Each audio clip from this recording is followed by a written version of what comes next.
Bismillahirrahmanirrahim. Assalamualaikum warahmatullahi wabarakatuh. Perkenalkan, nama saya Larasati Sofiandini, NPM 1006063191155 dari Program Studi Farmasi, Fakultas Matematika dan Ilmu Pengetahuan Alam, Universitas Islam Bandung. Pada kesempatan kali ini, saya akan memaparkan mengenai hasil spesies saya yang berjudul Screening Pembentukan Kokristal Asam Efenamat menggunakan Coformer Nicotinamida dengan metode Solvent Drop Grinding atau SDG.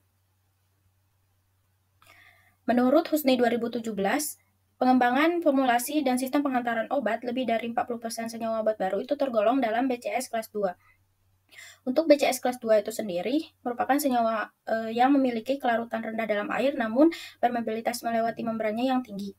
Hal ini akan mempengaruhi proses atme obat di dalam tubuh karena obat dapat diabsorpsi dalam keadaan terlarut terlebih dahulu hingga menimbulkan efek yang diinginkan. Salah satu contoh dari BCS kelas 2 yaitu asam efenamat yang digunakan pada penelitian kali ini untuk memperbaiki sifat fisikokimia yaitu kelarutannya dapat dilakukan modifikasi struktur fisik menjadi kokristal. Berikut merupakan data dari asam efenamat. Dapat dilihat asam efenamat memiliki bobot molekul yang besar, pKa yang rendah, titik lebur yang tinggi yang menandakan bahwa permeabilitasnya tinggi. Berdasarkan istilah kelarutan tergolong dalam praktis tidak larut. Berdasarkan rumus laju disolusi yang telah saya tampilkan, parameter yang sangat berpengaruh dalam meningkatkan laju disolusi yaitu parameter kelarutan dan parameter luas permukaan. Kokristal merupakan kristal kompleks yang terdiri dari zat aktif dengan penambahan koformer yang saling berikatan secara ikatan hidrogen dalam kisi kristalnya. Ikatan hidrogen itu sendiri merupakan ikatan yang terjadi antara atom H dengan atom O, N, F yang akan merubah titik leleh dari senyawa. Desain kokristal itu melibatkan sinton supramolekular yang menerangkan gugus fungsi yang saling berkaitan dalam kisi kristal. Terdapat dua jenis yaitu homosinton yang sejenis atau heterosinton gugus fungsi yang berbeda jenis. Berikut merupakan dua jurnal yang telah membuktikan bahwa pembentukan kokristal itu dapat meningkatkan kelarutan dari asam efenamat murni.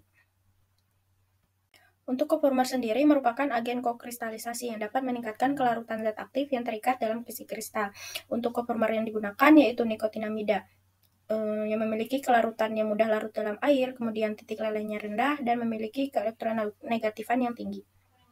Selanjutnya, berikut merupakan rumusan masalah, tujuan, dan manfaat dari penelitian. Berikut merupakan metodologi penelitiannya. Selanjutnya, berikut merupakan alat dan bahan yang digunakan. Untuk prosedur kerja itu dilakukan penyiapan bahan baku terlebih dahulu, kemudian dilakukan pembuatan kokristal, selanjutnya dilakukan screening, dan diperolehlah kokristal asam efenamat dengan nikotinamida.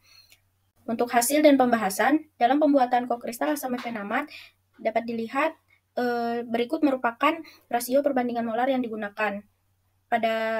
Pada metode solvent drop grinding itu terjadi pencampuran antara asam efenamat dengan nikotinamida. Kemudian dilakukan pengerusan menggunakan mortar dan stamper.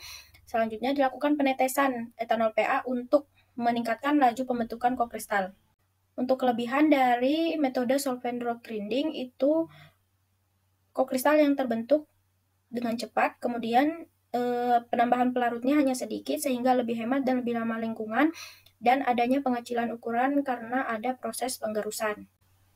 Untuk hasil screening titik leleh dengan alat melting point aparatus dapat dilihat titik leleh dari asam efenamat dan nikotinamida itu sudah sesuai dengan literatur, dan pada kokristal itu telah terjadi penurunan titik leleh yang menandakan bahwa telah terbentuknya ikatan hidrogen yang merubah titik leleh dari senyawa yang terbentuk.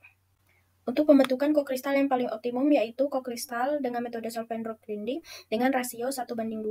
Dapat dilihat kokristal ini memiliki titik leleh yang paling rendah sehingga kemungkinan tingkat kelarutannya paling tinggi. Berikut merupakan kesimpulan dari penelitian. Berdasarkan hasil screening menggunakan alat melting point aparatus, terjadi penurunan titik leleh pada kokristal dengan rasio perbandingan 1:1, 2:1, dan 1:2. Menggunakan metode solvent drop grinding masing-masing adalah 164 derajat Celcius, 184 derajat Celcius, dan 159 derajat Celcius. Modifikasi pembentukan kokristal asam efenamat dengan nikotinamida yang paling optimum yaitu kokristal metode solvent drop grinding dengan rasio 1:2 karena memiliki titik leleh paling rendah yaitu 159 derajat Celcius. Berikut merupakan daftar pusaka yang digunakan. Alhamdulillah telah selesai pemaparan dari saya. Saya ucapkan terima kasih. Apabila ada kesalahan, saya mohon maaf. Saya akhiri. Wassalamualaikum warahmatullahi wabarakatuh.